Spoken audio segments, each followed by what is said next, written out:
The Supreme Court, in fact, has accepted BCCI's appeal challenging the Bombay High Court order. Bombay High Court had termed the BCCI probe panel illegal and unconstitutional. In fact, that is the big breaking news that we are getting to you now. In fact, we will just cut across to Rhythm in a bit, and the next hearing of this entire matter is now on the 29th. The Bombay High Court, remember, earlier had termed this order, in fact, as illegal. Now, Rhythm is with us. Now, Rhythm, tell us exactly what happened in the court.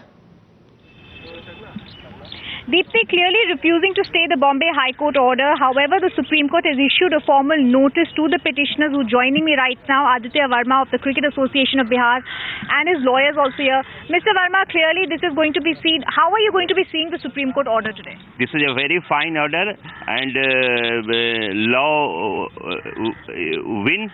कानून जीता और मुझे खुशी है कि जो अभियान हमने छेड़ रखी थी क्रिकेट को गंदगी से साफ करने का, उसमें आज बीसीसीआई को करारा झटका लगा इस सुप्रीम कोर्ट में, क्योंकि सुप्रीम कोर्ट ने स्ट्रांगली रिजेक्ट किया इनके स्टे जो इन्होंने मांगा था बॉम्बे हाई कोर्ट के ऑर्डर पे। Mister Makani is also the lawyer who is appearing in the court.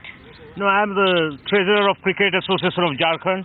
Mr. Aditya Verma is my colleague from Bihar. All right. Now, Mr. Verma, you were in court. However, a formal notice has been issued in the case. Because, just a minute, because BCCI has asked for the stay on the order of Bombay High Court's 30th July.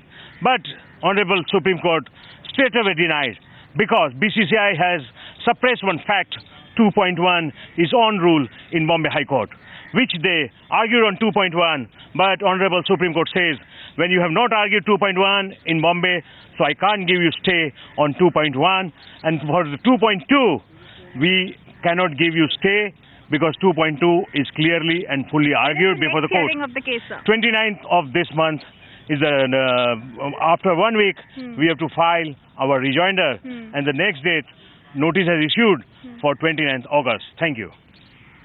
मैं बता दूं कि पिछले 78 year के history में BCCI को इससे पहले कानून के मंदिर में कभी ऐसा झटका नहीं लगा था, जो 30 जुलाई को बॉम्बे हाई कोर्ट में झटका लगा और आज यहाँ supreme court. Mr. Verma is talking here, Deepthi, but clearly the big legal point clearly going to be that as of now the Supreme Court has issued a notice to the Cricket Association of Bihar. The next hearing in the case is on the 29th of August.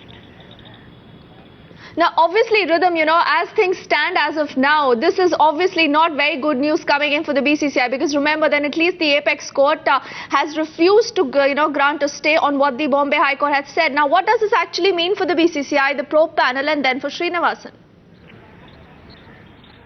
Deepthi, it was roughly a 10-minute hearing. In the hearing, BCCI had asked for two things. Of course, the first thing they wanted is this hearing to be going on in detail, for the Supreme Court to be hearing in detail. That they have already got, because the Supreme Court has issued a formal notice to the Cricket Association of Bihar. This is basically legal, but what it means is the Supreme Court in detail will be hearing the BCCI's plea that has challenged the Bombay High Court.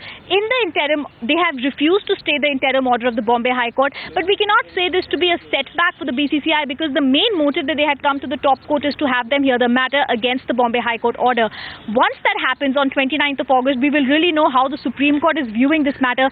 But some things need to be very clearly said here, Deepthi. Number one, C.A. Sundaram, the senior advocate who appeared for the BCCI at several points today, said 2.1 is the rule that had to be followed. 2.1 was followed by the BCCI, hence the probe panel was legal. Remember, the entire argument before the top court was whether the probe panel that was constituted by the BCCI is legal, whether it's constitutional. The Bombay High Court had held it's not constitutional. However, the top court refusing to give any observations or any judgment on that, saying they will hear it in detail on the 29th of this month. But very clearly, on the other side, appearing for Nalini Chidambaram, she did attack Jagmohan Dalia, saying that the probe panel was unconstitutional.